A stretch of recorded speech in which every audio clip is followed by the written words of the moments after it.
तो धमकी होता, डर लागता है कोनो लड़की के संग कोलैबोरेशन उठाई कि ना उठाई इवेंट के। और पहले पूछ लिया जरूरी बानू जे तार कोनो बॉयफ्रेंड हमरा के बोली ना नु सारा लड़की के संग हम रील बनावी। लेकिन एगो लड़की के संग कोलैबोरेशन कइले रहनी है। सवेरवा फोन करके एगो लड़का कहता हमरा के काहे ओकरा संगे वीडियो बनैले बड़ी रे तोरा से बहुत जल्दी मिलत नहीं। कमेंटवा में लिख ले बा कि कृष्णा जय आप ये बात ध्यान में रखिएगा, हम आपसे गुजरल बा वही चीज को मैं देखैले बानी सन। और एकदम सच्ची घटना देखैले बानी सन कि एगो गरीब के संगे मतलब कितना परेशानी होला और गरीब कितना झेल के अपन पेट पोसेला पालेला। पिताजी के अपन देखने की हमारी स्थिति सही ना रहे, मतलब पैसा ना रहे, नामना अभाव में हमारे बाबूजी हमरा के छोड़ के चल गई नी। और वही चीज के हम हमें दर्शैले बनी। तरुआ सब जाई पथेरा वीडियो जरूर देखेम, दिस मंथ रिलीजिंग बा यही महीना में।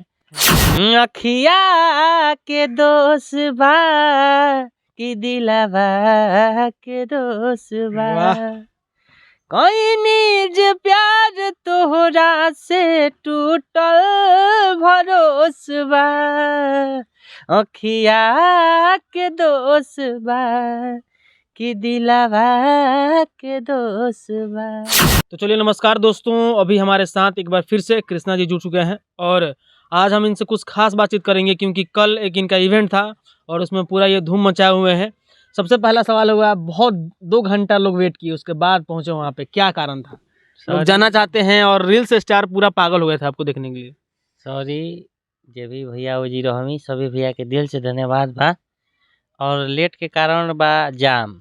आजकल परीक्षा चलता है, बिल्कुल, तो परीक्षा के वजह से परीक्षा के टाइम में रहुए 12:30 बजे से इवेंट के ओपनिंग हुए और शायद 12:45 में जौन बा की परीक्षा के अथी होला, छुट्टी होला। तो कहीं ना कहीं वो जाम के शिकार हो गई हम, जौना के वजह से 2 घंटा लेट हो गई।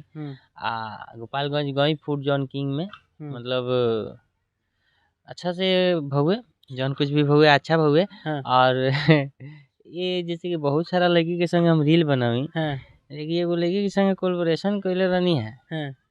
सवेरवा फोन करके एगो लड़का कहता हमरा के काहे ओकरा संगे वीडियो बनैले बड़ी रे तोरा से बहुत जल्दी मिलत नहीं। कमेंटवा में लिख ले बा कि कृष्णा जय आप ये बात ध्यान में रखिएगा, हम आपसे जरूर मिलेंगे।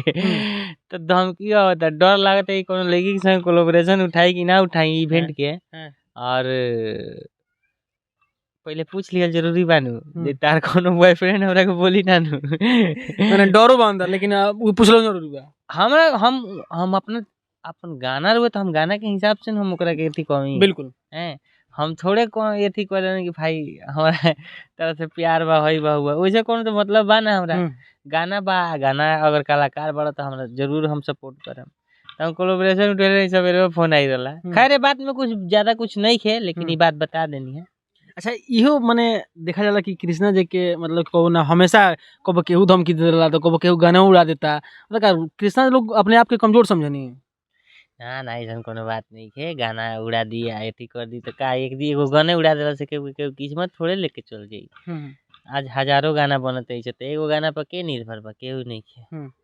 आज इस स्टेशन पर खड़ा बानी तो यहाँ से अगर अगला स्टेशन बना दे हम तो काल के अपडेट हमरा ना मिली। बिल्कुल, तो कहीं ना कहीं ये चीज से एगो गाना पर केहू निर्भर नहीं रह सकत। और यही से एगो गाना खातिर कोनो अफसोस नहीं है। इवेंट में लगभग 2 घंटा वेट करने के बावजूद मतलब सभी लोग मायूस रहे लोग के, मतलब लगता ना कि कोनो इवेंट बा। कृष्णा जी के अइला के बाद लगे के इवेंट होता, पूरा बवाल हो गए, पूरा कॉमेडी सुना दे, जौन गाना गवी थोड़ा शाम की गाना गाई और बाद फिर बातचीत हुई। गाना बाबे अरे कीन दिए राजा जी कुरुती काला रंग के, ई पंच लाइन बा। और इहे जौन बा कि इंस्टाग्राम रील्स पर हिट होता, वायरल होता। तो रउआ सबे रील बनाई आ कोलैबोरेशन करी, जौन रील्स अच्छा लागी ओकरा के जरूर हम एक्सेप्ट करेम आ जितना हमनी से सपोर्ट हुई जरूर करेम सन। और अनीश भैया गाना है बहुत ही अच्छा गाना बा, भैया के रउआ सबे प्यार दी।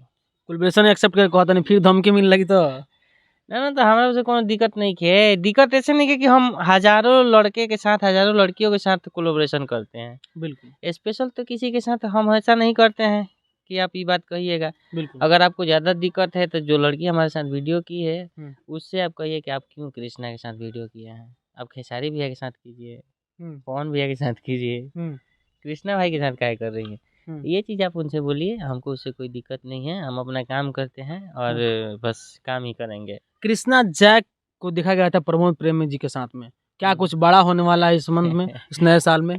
बिल्कुल, प्रमोद भैया दिल के बहुत अच्छा आदमी बनी और भोजपुरी इंडस्ट्रीज में सब है हमरा खातिर अच्छा बा। बिल्कुल। और सबके वो हमारे एगो बड़ भाई बा और हमेशा आदरणीय माने नहीं सब तरह के।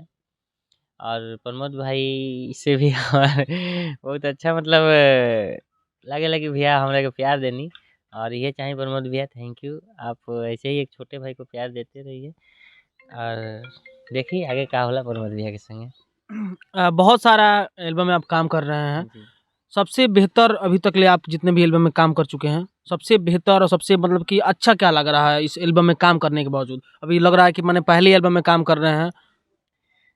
सबसे बेहतर का सब काम ही अच्छा बा हमरा खातिर, कैसे कि मतलब जो कृष्णा जैक गाना गाते थे, कॉमेडी बनाते थे, अब वो दूसरे के गाने में काम कर रहे हैं। दूसरा के गाना में काम हमरा अगर हमार भैया लोग के सपोर्ट मिलत त सपोर्ट ले ले, हमरा का दिक्कत बावे। हम अपन भी करे नहीं, हमारे पास उतना बजट ना हो पावला तो भैया के गाना बा, भैया कहत नहीं कि हम बजट लगाओ के तैयार बनी हमरा गाना पर करो तो हमरा तो करही के बावे। बिल्कुल। हमारा लगे बजट ना हो पावला कि अपना जैक म्यूजिक पर एकदम 50,000 60,000 लगा के लेके आई, तो हमरा तो अंदर दिल में बा कि हमरा काम करे के बा तो कहीं काम करे हम। एगो आपका टीजर देखे हैं पथेरा करके है, वो कब आ रहा है और क्या उसका मतलब कि लाने का क्या मकसद है? क्योंकि उसमें देखा जा रहा है कि आप लोग ईंटा उटा पाथ रहे हैं और बहुत सारी काम कर रहे हैं। लिया का मकसद ये बा कि जौन हमने के गरीबी अवस्था में देखले बानी सन, जौन दिल पर गुजरल बा वही चीज को मैं देखले बानी सन और एकदम सच्ची घटना देखले बानी सन कि एगो गरीब के संगे मतलब कितना परेशानी होला और गरीब कितना झेल के अपन पेट पोसेला पालेला। लेकिन गरीब में एगो चीज बा, गरीब के पास पैसा नहीं हो रही तो वैसन मुस्कुराई की लागी कि ओकरा लगे 10 करोड़ बा। बिल्कुल बिल्कुल बिल्कुल। और वही चीज के हमनी के देखले बानी सन और वो गरीबी देखलहूं बानी हम। भाव काहे हो रहे हैं कृष्णा भाई? बस ऐसे ही पिताजी के अपन देखने की हमारी स्थिति सही ना रहे, हमारे लगे पैसा ना रहे, नामना अभाव में हमारे बाबूजी हमरा के छोड़ के चल गई नी और वही चीज के हम हमें दर्शैले बनी। तरुआ सब जाई पथेरा वीडियो जरूर देखें, दिस मंथ रिलीजिंग बा, यही महीना में 4 दिन 5 दिन के बाद रिलीज हो जाई। ये समझे कि 15 तारीख से पहले फरवरी में रिलीज हो जाई। तरुआ सब ये वीडियो के ज़्यादा से ज़्यादा प्यार दी और बाकी सब जाके वीडियो में देखी और जरूर रुआ सब से हमारे वादा बा कि जब कृष्णा जैक अपने आप के नहीं रोक सकत रुए से तो रुआ सब भी वो वीडियो देख के नहीं रोक सकत अपना आप के रुए से।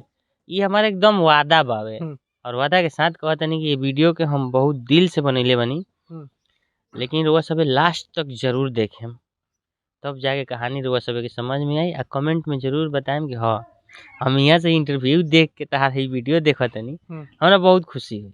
मतलब कि कहीं ना कहीं जितना भी अभी तक ले आपका कॉमेडी वीडियो आया है, इमोशनल वीडियो आया है, उसमें मतलब सब मिला के एक वीडियो ये पथेरा आ रहा है, मतलब कि कुछ ना कुछ इसमें बेहतर है। देखिए भैया कॉमेडी में तो होला कि हम अनुमान लगावनी कि हयो सही होई हयो सही होई हयो सही होई, पर कॉमेडी में कोनो सही ना हो पाएला। बिल्कुल।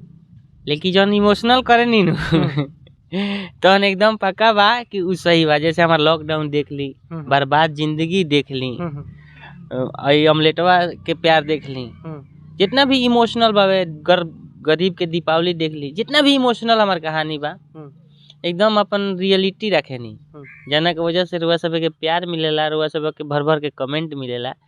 वही तरह हमरा ये वीडियो के चाही, काहे कि हमनी के ठंडा में धूप तना लेकिन धूल के मिट्टी के पाक के कुछ ना समझ के भी ओमे लोटा पोटा के वीडियो बनैले बनी सन।